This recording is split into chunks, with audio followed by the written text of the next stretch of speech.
Big ಬಾಸ್ಗೆ ಹೋಗಿ ಬಂದ್ರು ಅದು ಒಂದಿನ ಕೇಳಿ ಆದ್ರೆ ಬಿಗ್ ಬಾಸ್ ರುದ್ರಾಭಿಷ ಆಶ್ರಮ ಅಂತ ಮಾಡ್ಬೇಕು ಅನ್ನೋದು ನನಗೆ ಬಾಯಿ. ಯಾಕೆಂದ್ರೆ ಆ ರುದ್ರಾಭಿಷಾಶ್ರಮ ನೋಡೋ ರೀತಿನೇ ಬೇರೆ ಜನ. ಅದ್ರಲ್ಲಿ ಏನ್ ಸಲಕರಣೆ ಐತಿ ಅಂತ ನೋಡ್ತಾರೆ. ಅವ ಸರ್ಕಾರನೂ ಎದುರುತ್ತೆ. ಅದಕ್ಕೆ ಆದ ಒಂದು ಎಕ್ವಿಪ್ಮೆಂಟ್ಸ್ ಎಲ್ಲ ಬರುತ್ತೆ ಕಂಪ್ಲೀಟ್ ಆಗಿ. ಎಲ್ಲಾ ಕಡೆಯಿಂದಲೂ ಚೂಸ್ ಮಾಡಿ ಅದೊಂದು ದೊಡ್ಡದಾಗ ಮಾಡ್ಬೇಕು ಅಂತ ಐತಿ.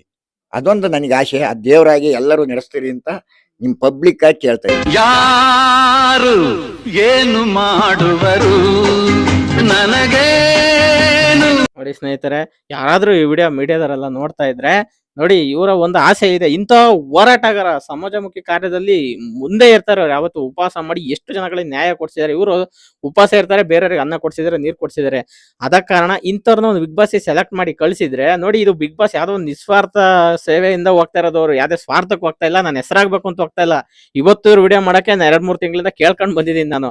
ಇವ್ರು ಅಲ್ಲಿಗೆ ಯಾಕೆ ಹೋಗ್ಬೇಕಂದ್ರೆ, ಬಿಗ್ ಬಾಸ್ ಅನ್ನೋದು ಒಂದು ಆಶ್ರಮ ತರ ಇದೆ. ಅದು ಬಂದಂತರ ಎಲ್ಲರಿಗೂ ಊಟ ಬಟ್ಟೆ ಕೊಟ್ಕೊಂಡು ಒಂದು ಕಾರ್ಯಕ್ರಮವನ್ನ ಮಾಡಿ ಎಂಟರ್ಟೈನ್ಮೆಂಟ್ ಕೊಡ್ತಿದ್ದಾರೆ. ಅದೇ ರೀತಿಯಾಗಿನೂ ಒಂದು ವೃದ್ಧಾಶ್ರಮಗಳು ಇರ್ತವೆ.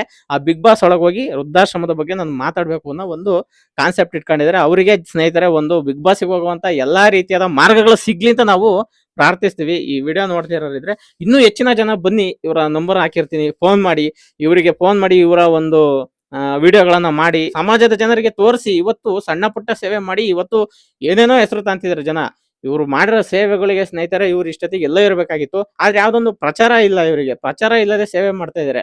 ಇನ್ ಮುಂದೆ ಆದ್ರೂ ಇಂತರನ್ನ ಬೆಳ್ಸೋಣ, ನಮ್ಮಂತ ಮೀಡಿಯಾದವರೆಲ್ಲ ಸೇರ್ಕೊಂಡು ಇವ್ರಿಗೆ ಒಂದ್ ಒಳ್ಳೆ ಹೆಸರು ತಂದ್ಕೊಡೋಣ ಅಂತ ನಾವು ನಿಮ್ಮ ಹತ್ರ ಕೇಳ್ತಿದೀವಿ. ಒಂದು ಇಲ್ಲಿ ಏನೀಗ ನಾನು ಯಾವಾಗ್ಲೂ ಭರತ್ ಮಾತಾ ಕಿ ಜೈ, ಕರ್ನಾಟಕ ಮಾತಾ ಕಿ ಜೈ, ಜಗತ್ ಮಾತಾ ಕಿ ಜೈ ಅಂತಲೇ ಹೋಗೋದು. ಸತ್ಯದ ಹಾದಿಯಲ್ಲಿರುವಾಗ ಧರ್ಮವೇ ರಕ್ಷಿಸುತ್ತಿರುವಾಗ ಇದಕ್ಕೆ ಸರಿಯಾದ ಉತ್ತರ ನಮ್ಮ ತರೀಕೆರೆ ತಾಲೂಕು ಅಜ್ಜಂಪುರ ತಾಲೂಕಿನ ಜನತೆಗೆ ಫಸ್ಟ್ ನಮಸ್ಕಾರ. ನನ್ನ ಬೆಳೆಸಿರೋದು ಏನು, ಅವ್ರು ಎಷ್ಟು ಇದಾಗಿ ಬೆಳೆಸಿದ್ದಾರೆ ಅಂದ್ರೆ, ನೀನ್ ಮಾಡ್ತಿ ಕಾರಣ ಅನ್ನೋದು ಒಂದು ಬಿಟ್ರೆ, ನೀನ್ ಉಪವಾಸ ಮಾಡೋದು ಯಾವಾಗ ನಮಗೆ ತಂದ ನೀನ್ ಮಾಡ್ತೀಯ ಅನ್ನೋದು ಪಕ್ಕ. ಒಬ್ಬ ಎಣ್ಣೆ ಕುಡಿಯೋ ಪಾರ್ಟಿ ಕೂಡ ಆ ರೀತಿ ಮಾಡ್ತಾ ಇರ್ತಾನೆ ಅಂದ್ರೆ ಅವನಲ್ಲಿ ಎಷ್ಟು ಶಿಸ್ತಿದೆ ಅನ್ನೋದು, ನನ್ನ ಬಗ್ಗೆ ಎಷ್ಟು ರೀತಿ ಬೆಳೆಸಿದ್ದಾರೆ ಅನ್ನೋದು ಗೌರವ ಇದೆ. ಅದಕ್ಕೆ ಅವರ ಋಣ ಯಾವ ರೀತಿ ತೀರಿಸ್ಬೇಕು ಅಂತ ಈ ರೀತಿ ಮಾಡಕ್ ಹೊರಟಿದ್ದೀನಿ ಅಷ್ಟೇ.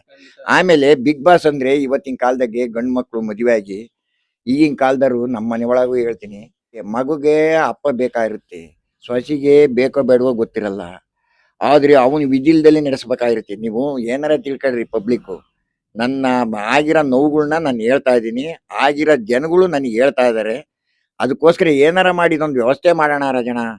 ಏನಾರ ಒಂದು ನಾನು ಅಜ್ಜಂಪುರದ ಆಶ್ರಮ ಹಾಳ್ಬಿದ್ದೈತಿ, ಸುಮ್ಮನೆ ಅದು ವೇಸ್ಟ್ ಆಗೈತಿ. ಸುತ್ತ ತರೀಕೆರೆ ತಾಲೂಕು, ಅಜ್ಜಂಪುರ ತಾಲೂಕು ಎಲ್ಲ ಸೇರಿ ನಮ್ಮ ರಾಜ್ಯದಾಗ ಎಲ್ಲರೂ ಸೇರ್ಲಿ ಅಂತೀನಿ. ಎಲ್ಲರೂ ಬಿಡಕ್ ಬರಲ್ಲ, ಯಾರೋ 10ಕ್ಕೊಬ್ಬ ಬಿಡ್ತಾನೆ. ಅಂತರಿ ಸಹಕಾರ.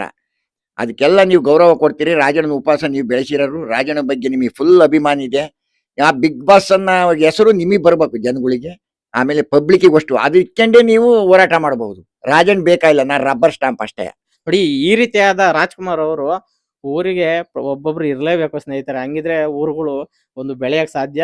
ಬಂದಂತ ಒಂದು ಎಷ್ಟೋ ಸೌಕರ್ಯಗಳು ಮನೆ ಮನೆಗೆ ತಲುಪಕ್ಕೆ ಇಂಥರಿಂದನೇ ಸಾಧ್ಯ. ಎಷ್ಟೋ ಜನಕ್ಕೆ ಸೌಕರ್ಯಗಳು ಸಿಗದೆ ಗೊತ್ತಿರಲ್ಲ, ನಾವ್ ಯಾವ ರೀತಿ ಜೀವನ ಮಾಡ್ಬೇಕು ಅಂತ ಗೊತ್ತಿರಲ್ಲ, ಸರ್ಕಾರದಿಂದ ಬರೋ ಸೌಲಭ್ಯಗಳನ್ನು ಉಪಯೋಗಿಸೋದು ಗೊತ್ತಿರಲ್ಲ. ನೋಡಿ, ಇಂಥವ್ರು ಹೇಳ್ಕೊಡಕ್ಕೆ ಊರಿಗೊಬ್ರು ರಾಜ್ಕುಮಾರ್ನಂತವ್ರು ಇರ್ಬೇಕು ಅನ್ನೋದು ನಮ್ಮ ಒಂದು ಬಯಕೆ ಸ್ನೇಹಿತರೆ. ಬನ್ನಿ, ಇವರ ಕುರಿತಂತೆ ಇವ್ರ ಊರಿನ ಒಂದು ಮುಖಂಡರುಗಳಾಗಿರ್ಬೋದು, ಇವರ ಪ್ರಿಯಕರಾದ ಸ್ನೇಹಿತರೆಲ್ಲ ತುಂಬಾ ಜನ ಇದ್ದಾರೆ. ಅವ್ರ ಹತ್ರ ಒಂದು ಸಣ್ಣ ಮಾಹಿತಿ ತಿಳಿಸ್ಕೊಡ್ತೀನಿ. ಸರ್ ನಮಸ್ತೆ. ಸರ್, ನಿಮ್ಮೂರಲ್ಲಿ ಇಂಥ ಒಬ್ಬ ಹೋರಾಟಗಾರರು ಹುಟ್ಟಿದ್ದಾರೆ. ಅನೇಕ ಹೋರಾಟ ಮಾಡಿ ಎಷ್ಟೋ ಜನರ ಮನಸ್ಸುಗಳನ್ನ ಗೆಲ್ತಿದ್ದಾರೆ, ಎಷ್ಟೋ ಜನಕ್ಕೆ ಒಂದು ಆಧಾರವಾಗಿದ್ದಾರೆ. ಇವರು ಆಧಾರ ಆಗಿದ್ದಾರೆ ಆಲ್ರೆಡಿ. ಏನ್ ಹೇಳಕ್ ಇಷ್ಟಪಡ್ತಾರೆ ಸರ್? ಒಂದು ನಾನು ನಿಜವಾಗ್ಲೂ ಇವತ್ತು ನನ್ನ ಕಣ್ಣು ಮುಂದೆ ಆಗೇ ಇದೆ. ಅಜ್ಜಂಪುರದಲ್ಲಿ ಪಾಪ ಉಪವಾಸ ಕೂತಿದ್ರು ರೋಡ್ ಸರಿ ಮಾಡ್ಸಕ್ಕೋಸ್ಕರ.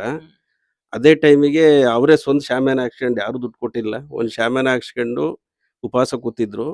ನಾನು ರಾಜಣ್ಣ ಹಿಂಗೆ ಕೂತಿದಾರಲ್ಲ ಅಂತೇಳಿ ನೋಡಕ್ ಹೋದೆ. ಅದೇ ಟೈಮಿಗೆ ರಾತ್ರಿ ಎಲ್ಲ ಮಳೆ ಹಿಡಿದ್ಬಿಡ್ತು.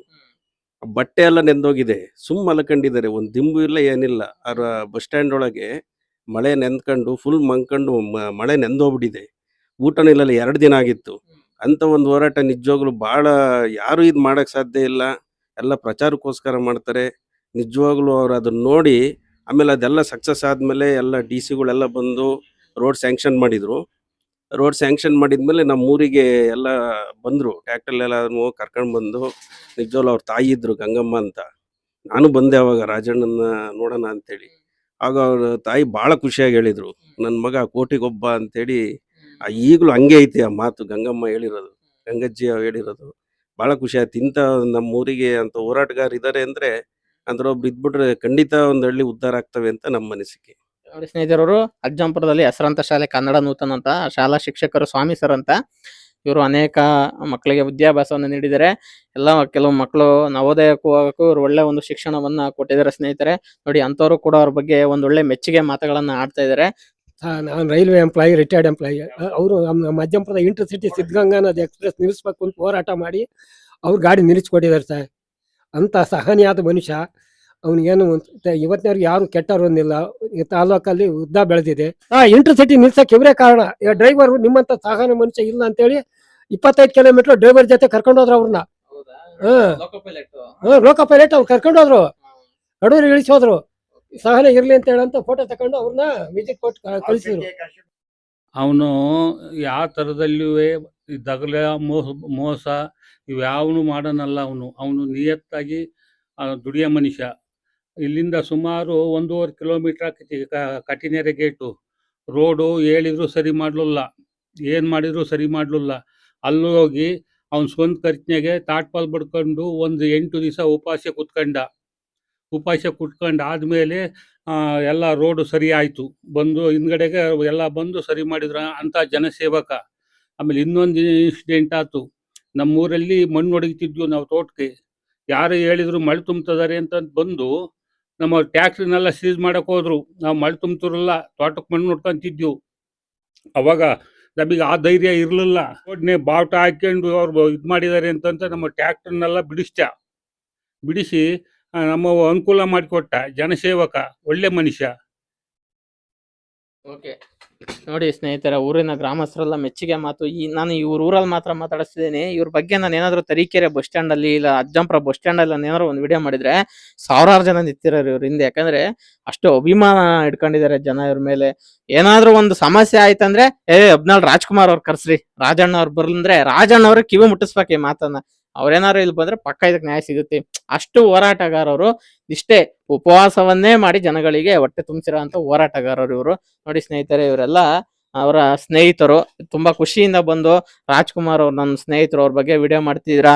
ನಾವೆಲ್ಲ ತುಂಬಾ ಅವ್ರಿಗೆ ಸಪೋರ್ಟಿವ್ ಆಗಿ ಅವತ್ತು ಇದ್ವಿ, ಇಂದು ಇರ್ತೀವಿ, ಮುಂದೆನೂ ಇರ್ತೀವಿ. ಅವ್ರ ಹೋರಾಟ ಇದೇ ತರ ಮುಂದುವರಿಲಿ ಅಂತ ಹೇಳಕ್ಕೆ ಒಂದು ಶುಭವನ್ನ ಹಾರೈಸಕ್ಕೆ ಸ್ನೇಹಿತರೆ ಇವರೆಲ್ಲ ಬಂದಿದ್ದಾರೆ. ನೋಡಿ, ಇದು ಒಂದು ಚಿಕ್ಕ ಆಫೀಸ್ ತರ ಮಾಡ್ಕೊಂಡಿದ್ದಾರೆ ಇವರು. ಇವರೆಲ್ಲ ಇಲ್ಲೇ ಕುತ್ಕೊಂಡು ಮಾತಾಡ್ತಾರೆ. ದೇಶಕ್ಕೆ ಸಂಬಂಧಪಟ್ಟಂತೆ, ಊರಿಗೆ ಸಂಬಂಧಪಟ್ಟಂತೆ, ಗ್ರಾಮ ಸಂಬಂಧಪಟ್ಟಂತೆ ಮಾತಾಡಿ ಎಷ್ಟೋ ನ್ಯಾಯಗಳನ್ನ ಜನಗಳಿಗೆ ಕೊಡ್ಸಿದ್ದಾರೆ. ನೋಡಿ, ಅವರಿಗೆ 66 ವರ್ಷ, ಸೀನಿಯರ್ ಸಿಟಿಜನ್. ಈಗ ಆಲ್ರೆಡಿ ಅವರ ವಯಸ್ಸಲ್ಲಿ ವಯಸ್ಸಿಗೂ ಮೀರಿದ ಒಂದು ಹೋರಾಟವನ್ನ ಮಾಡ್ತಾ ಇದ್ದಾರೆ. ಅವರ ಒಂದು ಹೋರಾಟ ಸ್ನೇಹಿತರೆ ಇದೇ ರೀತಿಯಾಗಿ ಮುಂದುವರಿಲಿ. ಇದೇ ರೀತಿಯಾಗಿ ಮುಂದುವರೆದು ಈಗಿನ ಯುವ ಪೀಳಿಗೆಗೆ ಒಂದು ಒಳ್ಳೆ ಮಾರ್ಗದರ್ಶನವನ್ನ ಅವರು ನೀಡ್ಲಿ ಇನ್ನು ಮುಂದೆ ಅಂತೇಳಿ ನಾವು ಕೂಡ ಆಶಿಸ್ತೀವಿ. ಇದೇ ತರ ಅವ್ರ ಅನೇಕ ಹೋರಾಟಗಳನ್ನ ಮಾಡ್ತಾ ಇದ್ರೆ ಅವ್ರು ಯಾವತ್ತು ಎಲ್ಲರ ಮನಸ್ಸಲ್ಲೂ ಜೀವಂತವಾಗಿರ್ತಾರೆ. ಅವರ ಒಂದು ಸಂದೇಶಗಳು ಎಲ್ಲ ಮನೆಗೆ, ಪ್ರತಿಯೊಬ್ಬ ಮಕ್ಕಳಿಗೂ ಕೂಡ ತಲುಪ್ಲಿ ಅಂತ ನಾವು ಹೇಳಕ್ ಇಷ್ಟಪಡ್ತೀನಿ. ಓಕೆ ಸ್ನೇಹಿತರೆ, ನೋಡಿದ್ರಲ್ಲ, ಇದು ನಮ್ಮ ಸಮಾಜ ಸೇವಕ ನಿಸ್ವಾರ್ಥ ಸೇವೆಯನ್ನ ಮಾಡಿ ಜನಗಳಿಗೆ ಒಂದು ಹತ್ತಿರದಲ್ಲಿ ಇರುವಂತಹ ಅಬ್ಬಿನವಳಲು ರಾಜ್ಕುಮಾರ್ ಅವರ ಕುರಿತಂತ ಒಂದು ಸಣ್ಣ ಸಂದರ್ಶನ. ಈ ಸಂದರ್ಶನದಲ್ಲಿ ಸ್ನೇಹಿತರೆ ಅವರು ಅನೇಕ ಮಾತುಗಳನ್ನ ಆಡಿದ್ರು. ಇನ್ನು ಎಷ್ಟೋ ವಿಚಾರಗಳನ್ನ ಅವ್ರು ಹೇಳಿಲ್ಲ. ಇನ್ನು ಮುಂದೆ ಎಷ್ಟೋ ಹೋರಾಟಗಳನ್ನ ಅವ್ರು ಮಾಡೋ ಅಂತ ತುಂಬಾ ಇದೆ. ಅವ್ರು ಬಿಗ್ ಬಾಸ್ಗೂ ಹೋಗೋ ಅಂತ ಒಂದು ನಿರೀಕ್ಷೆ ಇಟ್ಕೊಂಡಿದ್ದೀನಿ. ಯಾರಾದ್ರೂ ನನಗೆ ಸಹಾಯ ಮಾಡಿದ್ರೆ ನಾನು ಅಲ್ಲಿಗೂ ಹೋಗಿ ಬರ್ತೀನಿ ಅಂತ ಹೇಳ್ತಾ ಇದ್ರೆ ದಯವಿಟ್ಟು ಈ ವಿಡಿಯೋವನ್ನ ಆದಷ್ಟು ಶೇರ್ ಮಾಡಿ ಸ್ನೇಹಿತರೆ. ಆ ಒಂದು ಕಲರ್ಸ್ ಕನ್ನಡದವರು ಇವರನ್ನ ನೋಡಿ ಗುರುತಿಸಿ ಇವ್ರನ್ನ ಕರ್ಕೊಂಡೋಗಿ ಬಿಗ್ ಬಾಸಿಗೆ ಕರ್ಕೊಂಡು ಹೋಗ್ಬೇಕು. ಅವರು ಆ ರೀತಿಯಾಗಿ ಒಂದು ಶೇರ್ ಮಾಡಿ. ಯಾಕಂದ್ರೆ ಇವರು ಇಲ್ಲೇ ಒಂದು ಮನೆಯಲ್ಲೇ ಕುತ್ಕೊಂಡು ಇದೇ ಒಂದು ಊರು, ಒಂದು ಗ್ರಾಮ, ಒಂದು ತಾಲೂಕಿಗೆ ಮಾತ್ರ ಸೀಮಿತ ಆಗೋದ್ ಬೇಡ. ಇಂಥವ್ರು ಇಡೀ ರಾಜ್ಯಕ್ಕೆ ಬೇಕು, ಇಡೀ ದೇಶಕ್ಕೆ ಬೇಕು. ಇವರ ಒಂದು ಮಾತು ಕೇಳಕ್ಕೆ ಒಂದು ಒಳ್ಳೆ ಪ್ಲಾಟ್ಫಾರ್ಮ್ ಬೇಕು. ಆ ಪ್ಲಾಟ್ಫಾರ್ಮ್ ಅದೇ ಯಾಕೆ ಆಗ್ಬೇಕು ಅಂದ್ರೆ ಅವರು ವೃದ್ಧಾಶ್ರಮ ಮಾಡೋ ಒಂದು ಕೆಲಸದಲ್ಲಿ ಕೈಗೊಳ್ತಿದ್ದಾರೆ. ಹಂಗಾಗಿ ಆ ಒಂದು ಬಿಗ್ ಬಾಸ್ಗೆ ಹೋಗ್ಬೇಕು ಅಂತ ಹೇಳ್ತಾ ಇದಾರೆ. ನೋಡೋಣ, ಅವ್ರಿಗೊಂದು ಅಲ್ಲಿ ಅವಕಾಶ ಸಿಕ್ಕಿದ್ರೆ ಅದರಿಂದ ಎಷ್ಟೋ ವಯಸ್ಸಾಗಿರೋ ಅಜ್ಜ ಅಜ್ಜಿಯರಾಗಿರ್ಬೋದು, ಎಲ್ಲರಿಗೂ ಮನೆಯಿಂದ ಹೊರಗೆ ಬಂದಿರೋ ಅಂತ ಎಷ್ಟೋ ಜನಕ್ಕೆ ಒಂದು ಆಧಾರ ಸಿಗುತ್ತೆ. ಅವರೇ ಹೇಳ್ತಿದಾರೆ ಆಶ್ರಮ ಮಾಡ್ತೀನಿ ನಾನು ಅಂತೇಳಿ. ಅವರಿಗೆ ಒಳ್ಳೇದಾಗ್ಲಿ, ದೇವರು ಆರೋಗ್ಯ ಆಯುಷನ್ನ ಕೊಡ್ಲಿ, ಸದಾ ಹೀಗೆ ನಮ್ಮೊಂದಿಗೆ ಅವರು ಎಲ್ಲ ಖುಷಿಯಿಂದ ಇರ್ಲಿ ಅಂತೇಳಿ ನಾವು ಕೇಳ್ಕೊಂತೀವಿ ಸ್ನೇಹಿತರೆ. ಓಕೆ, ನೋಡಿದ್ರಲ್ಲ, ಅಬ್ಬಿನ ಒಳಲು ರಾಜ್ಕುಮಾರ್ ಅವರ ಒಂದು ವಿಡಿಯೋ ಇಷ್ಟವಾಗಿದ್ರೆ ಲೈಕ್ ಮಾಡಿ.